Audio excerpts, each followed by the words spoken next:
10 Fingers and 10 Toes, written by Ren Bryant, read by the author.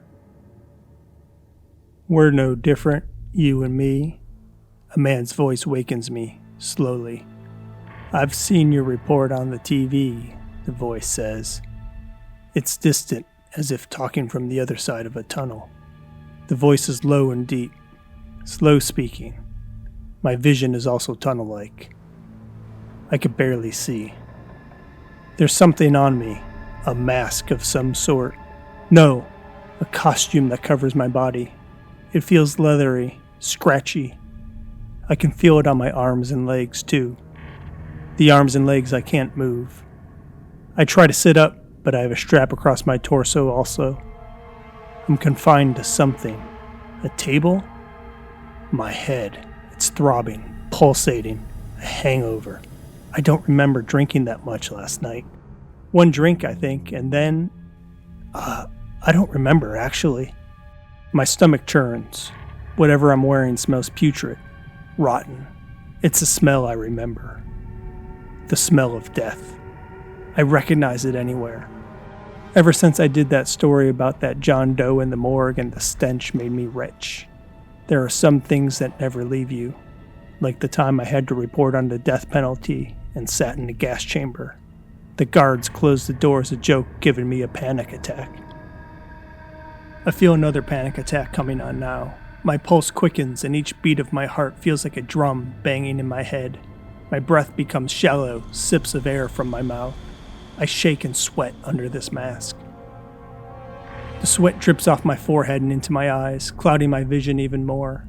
I blink rapidly to try and clear things up, but it's no use, so I close my eyes. Boom, boom, boom goes my pulse. My world is coming undone. I'm hostage. I've covered hostage situations before. This is bad. The voice comes back. Your skin is brown. Well, not right now, but usually. And mine ain't. That don't mean we can't get along. I pull against my restraints, but it's no use. I'm too weak to do much of anything, including speaking. I try to ask my journalism questions. Who, what, where, when, why. It comes out garbled, a muffled moan. Boom, boom, boom. I inhale to regain my calm. Breathing usually helps when I feel panicky. Except for this time. When I inhale, my nostrils take in the reek of putrefaction. My stomach cramps. The voice on the other side of the tunnel speaks again. I want to create a sense of belonging. I want you to see the world through another's eyes. It's important, I think, to understand that we're all the same. 10 fingers and 10 toes. We've all gotten too tribal these days, and I think that's wrong, the voice continues. It sounds closer to me now, next to me. I get the feeling that I'm being stared at like an animal in a zoo. I can hear the man breathing. It's loud and deliberate, through the nose, heavy. The type of breathing that comes after an orgasm. The breathing of someone satisfied. It's closer to me now, over me. Shadows block the overhead light. Your news reporting is one of the sources of our problems. I hear you night after night, blah, blah, blah. Last night was Hispanics in LA are celebrating Cinco de Mayo.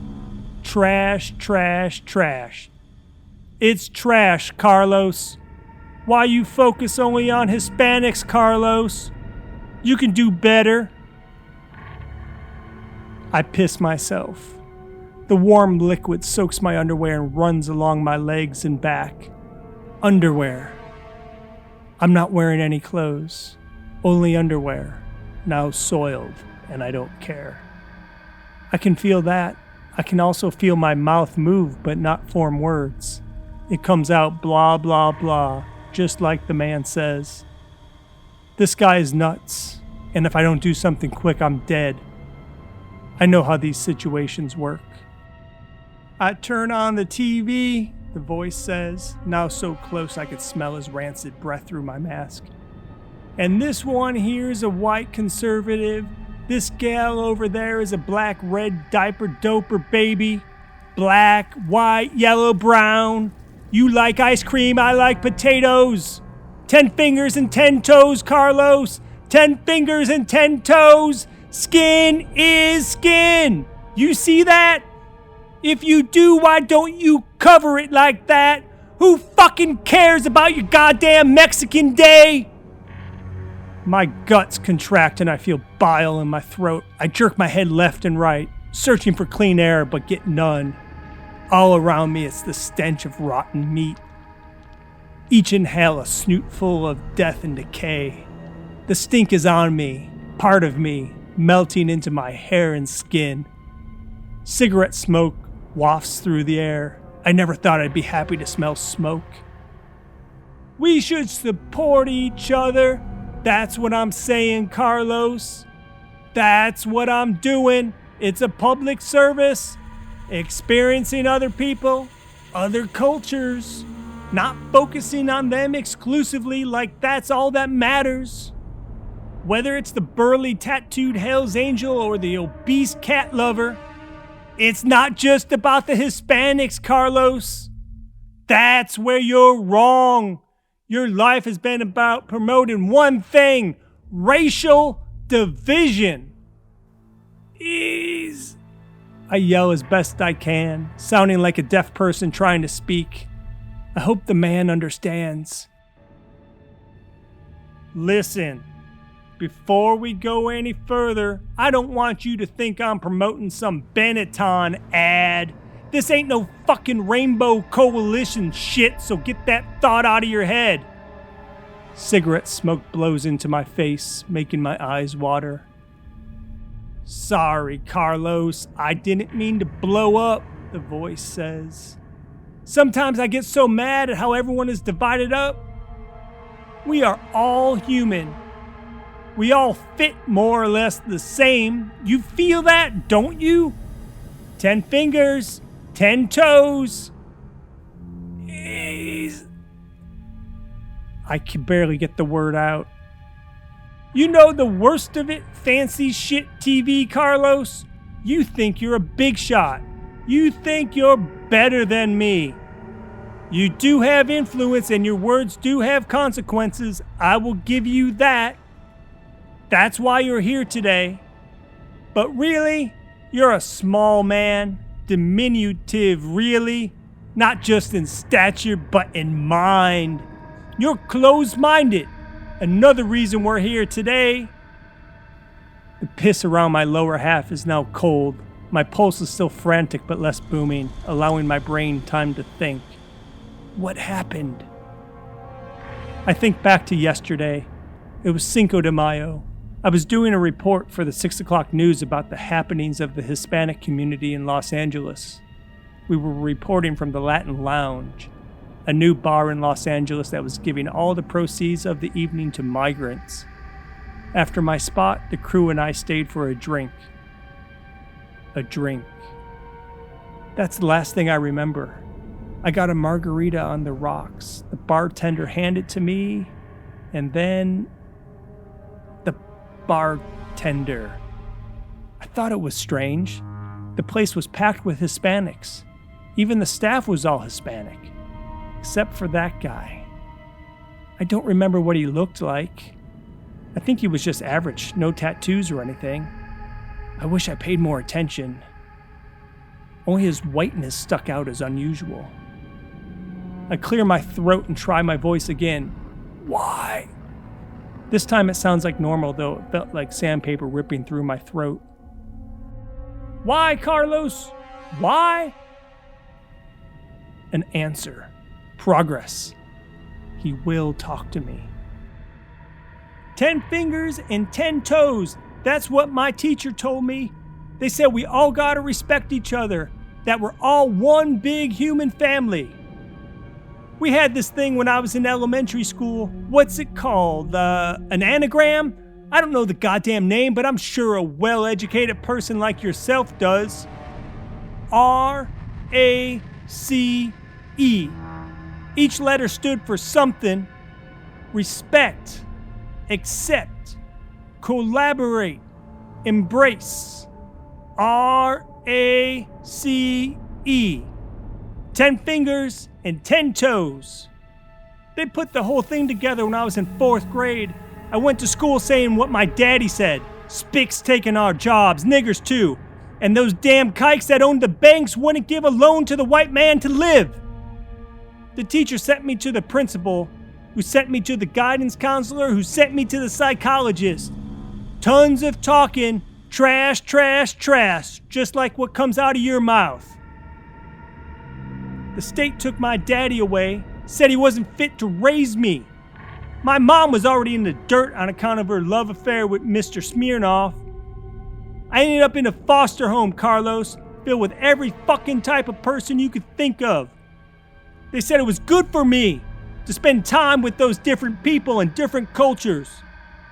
That's when the school came up with their RACE thing. I heard a flicker of a lighter and catched a whiff of another cigarette, breaking up the death smell. So that's how I grew up, Carlos. I had friends of every color. Some were gay too. It didn't matter much to me. The school, those psychologists were right. 10 fingers and 10 toes. We all have them. We're all no different. Everyone needs to see that.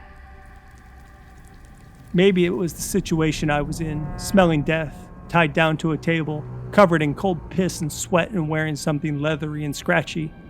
But I didn't understand any of this. It was a sad story, sure, but what did this have to do with me? I cleared my throat again and asked as best as I could. Carlos, you should know better. Don't you understand? A smart man like you. Tisk tisk, Carlos. I asked you this at the bar when you ordered that drink. I said, you got your thinking right? I said, why not branch out and cover everyone? Why you only cover Hispanics? You laughed at me. You laughed at me. Why? Because I'm white? The arrogance. You see, they took my daddy from me. They said my daddy wasn't fit to raise me on account of the way he was, the things he said and believed. They put me in that home. 10 fingers and 10 toes. But we're all one big happy family, Carlos. I believe that. Then a funny thing happened when I became an adult. I saw people who used their skin color or their sexual identity promote themselves. That's all they were about. The gay man who won't stop pushing pride, the black woman focused on reparations, you and your brown skin. It was all about them and their otherness. You and your otherness. People who built their whole life dividing us, breaking us down into categories. It's how you made your name, got your power and your money. I want to rage against this ignorance. I wanted to yell and scream and take down such idiotic thinking. But I was trapped, a prisoner. The best I could do was fight against my restraints and try to break this madman's rambling thoughts. Maybe calm him down. I needed him calm if I was to survive. I yank as hard as I can and do my best fish flop impression. But it doesn't work. The man keeps talking, keeps ranting. The world doesn't believe 10 fingers and 10 toes. Yet they took my daddy from me and said he wasn't fit to raise me. No. You're not fit, Carlos. You and the rest of your lot. R-A-C-E. Respect. Accept. Collaborate. Embrace. That's why you wear the skin. You need to feel something different. The skin. Oh my God. That's why there's the death smell. That's why I feel itching leather across my face and my body. The skin. I'm wearing fucking skin. My guts clench again, and this time I can't fight back the urge. I turn my head to vomit. It only partly goes out the mask hole, the mouth of the human skin I'm wearing. The rest of it pools at the back of my head and ears like the piss at the lower half of my body. The smell inside the mask, the stench of vomit and dead, rotting skin, it stabs at my midsection and I dry heave. You fucking psycho! The words spill out of me reflexively. I know I need to remain calm and not antagonize my captor, but I can't help it. You need that lesson, Carlos. You seem to think only Hispanics matter. That's how you built your career. You focus exclusively on Hispanics. What about the others, Carlos? I don't think they taught you 10 fingers and 10 toes. I don't think they taught you your lesson. But I hope you're learning now. Oh, yes, I hope you are. How does it feel? I don't answer. My chest bounces against my skin. I'm taking shallow breaths out of my mouth, panting like a dog, trying not to smell the horror, trying not to completely lose my shit already more than I am. How does the whiteness feel, Carlos? I struggle more against my restraints. The whiteness, that's what you're wearing right now. Whites have 10 fingers and 10 toes just like brown people. So right now you're a white postal worker. A bit on the fat side, yes. A bit hairy, sure. But I think it does the job just fine. How does it feel to be white? It should feel no different. We're all the same. Do you see that now? Chunks of vomit drip into my ear canal and I shake my head to clear it. No? No, Carlos? Fuck, I didn't mean no. I was shaking the vomit out of my ear. No, not no. I'm rambling. It doesn't make sense. Maybe you need to try being black, trying another 10 fingers and 10 toes. I feel a tug on my hair. The man pulls off the mask. The overhead fluorescent lights momentarily blind me, and I squint. I take a deep breath, multiple breaths, vomit-free breaths. My head feels free, a mess of sweat and sticky bile, but free. I lift my head to get a sense of the place. Bad idea. It's worse than I thought, worse than I ever could have imagined. I say a silent prayer. I'm in what looks like a basement. There's a tiny emergency window to the outside and stairs leading up. The walls are concrete, filled with sketches of rainbow and sepia posters that say RACE. There's hooks on the wall, meat hooks holding human skin, rotting. Black, brown, white, male, female, you name it, 10 fingers and 10 toes. My stomach clenches and I fight back more vomit. I see the man to my left at the workbench. He's got his back to me. All I can see is he's wearing a denim shirt and blue jeans. He's also smoking another cigarette. I see he has brown shaggy hair, slightly longer in the back. A mullet maybe, though I don't know for sure. He's also fiddling with something. Looks like a mask. No, a face. A black man's face. Oh, sweet Jesus, I muttered to myself. And then, a doorbell. A doorbell. Hey, help! I yell, pushing hard against my restraints. Hey, down here! The man quickly rushes from his bench to my side and stuffs my mouth with something hairy. I look down past my nose and see it's the black man's face. His stubble tickles my throat and makes me gag, forcing me to breathe out of my nose and inhale the rotting flesh. My stomach twists in a pretzel knot. I want to puke.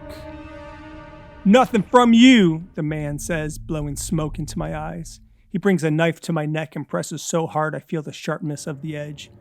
Don't you get fucking smart on me or I will end this now. My eyes water and my vision is slightly blurry, but I can make out my captor's face. I don't know if I'll survive this, but if I do, at least I can describe this psycho to the police. He looks young, mid-20s. His face is puffy and pasty white. It looks like he hasn't seen the sun in months. His brown eyes move erratically, like he can't focus properly. They dart back and forth between me and the stairs. The doorbell rings again, followed by a knock. My captor presses the knife into my throat and shakes his head. I think I feel my skin being pierced, but I can't be sure. My head hurts from the twitchy nose breathing. It's all I can do to prevent myself from throwing up from the rotted skin in my mouth. I'm hyperventilating. I see stars. Then the lights go out. I'm back at UCLA, graduate journalism school, writing my thesis, Implications of Latino Oppression from California Statehood to Modern Day. I'm the head of the local La Raza student group marching for equality. I'm being interviewed for a job, local Univision affiliate. They say I'm what they need for their demographic. My reports are in Spanish. I quickly move up the ranks. A story about Hispanic discrimination at California state prisons has Fox calling. I jump ship. At Fox, I continue covering all things Latino, except now my reports are in English. I'm back in the basement, hostage, greeted by the smell of death, this time no longer in my mouth but covering my head. I have a mask on again, the black man's skin. This time I can see out the eye holes. I shake my head and think back to my dream. Is this my fault? Maybe the man is right. Maybe I was selfish. Maybe I've been too focused on my culture to the exclusion of others. Maybe I used who I am to get ahead. No, that's not true. I know that's not true. The sound of metal clinking forces me out of my thoughts. The man is back at his workbench. You're wrong, I say, my voice muffled by the mask. Tears are in my eyes. I was wrong too, I say, acknowledging something I rather wouldn't. I know I'll likely be killed by this psycho, but I need to say my piece. I need this man to hear me. Ah, my Carlos is awake, he says. Don't you try that screaming shit again. My last warning. So, how does it feel to be black? 10 fingers and 10 toes, just like the white guy, huh? I shake off the question. What you're doing is wrong, I say. He turns to me. I can see him sneer from under my mask. I'm wrong. You're wrong. You're the one that can't see we're all equal. RACE. Respect, accept, collaborate, embrace. I feel weak. I don't have the energy to get through this nightmare. Part of me wishes he would just kill me now, release me from this suffering. But I want to live. I have to at least try. We are, I say, struggling with my words. We are equal. You laughed at me, the man says. I sigh. I'm sorry. I'm sorry for all you have gone through. Being taken away from your father, losing your mother. Those are things no child should experience. You were wronged, but that doesn't make it right. You talk about race. Well, have you thought about the struggle of others? Did they teach you that? The fight we have to go through? The history of insidious institutional discrimination?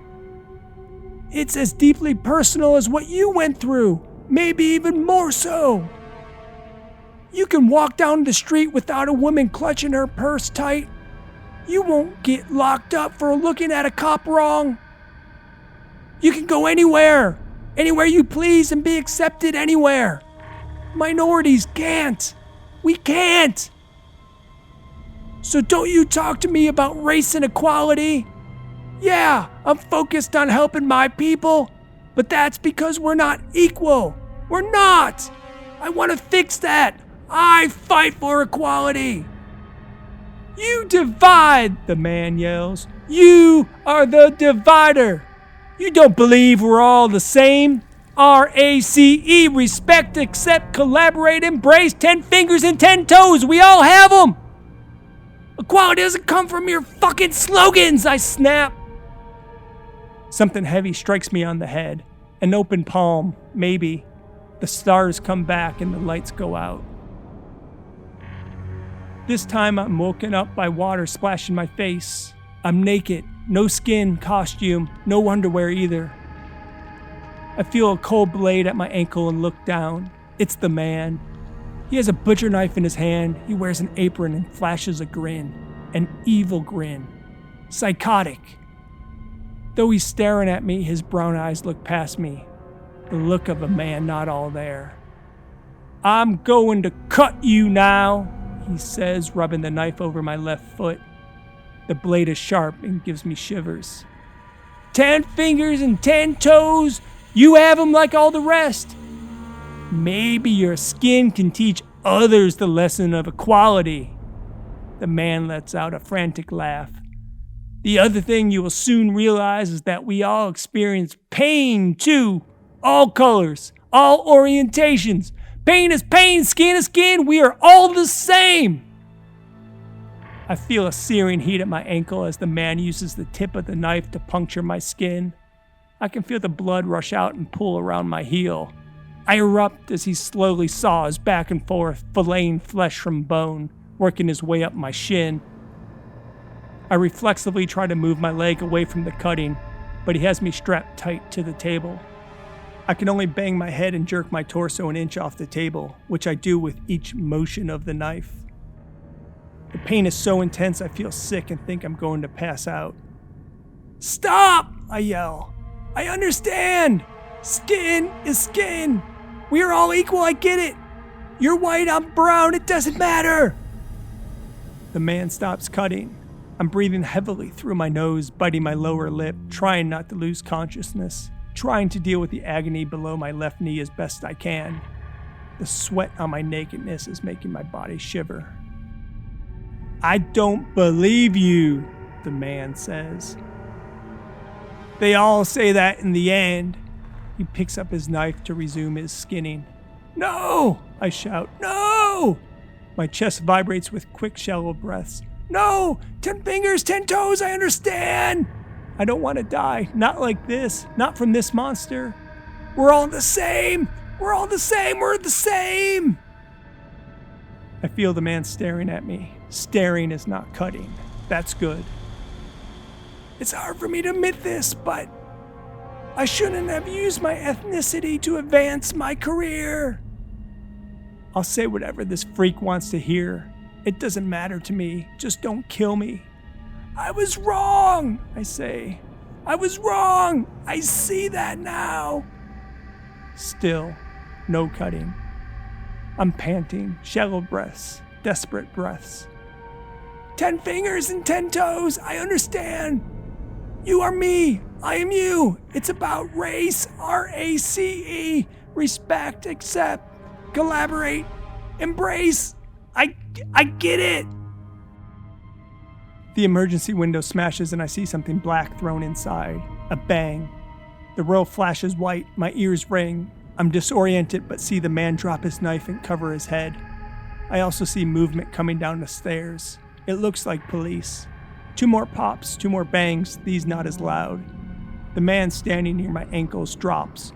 The world goes dark again. I wake up in an ambulance outside a residential home in a rundown part of town. Police lights are everywhere. They have the whole street taped off as best I can tell. Under my oxygen mask, I ask what happened. The paramedic says a delivery driver heard someone screaming for help and called the cops. He said I was lucky, that from what they found in the basement, the guy was a real sicko, and from the look of my shin, I was moments away from being hung on his wall. I notice the paramedic is black and think back to the skin of the black man, the one that was shoved in my mouth. I honestly never paid attention to race before this. I wouldn't have noticed he was black. He was a paramedic, full stop. That was it. But now, I can't help but think of his skin color. 10 fingers and 10 toes, I mutter. 10 fingers and 10 toes.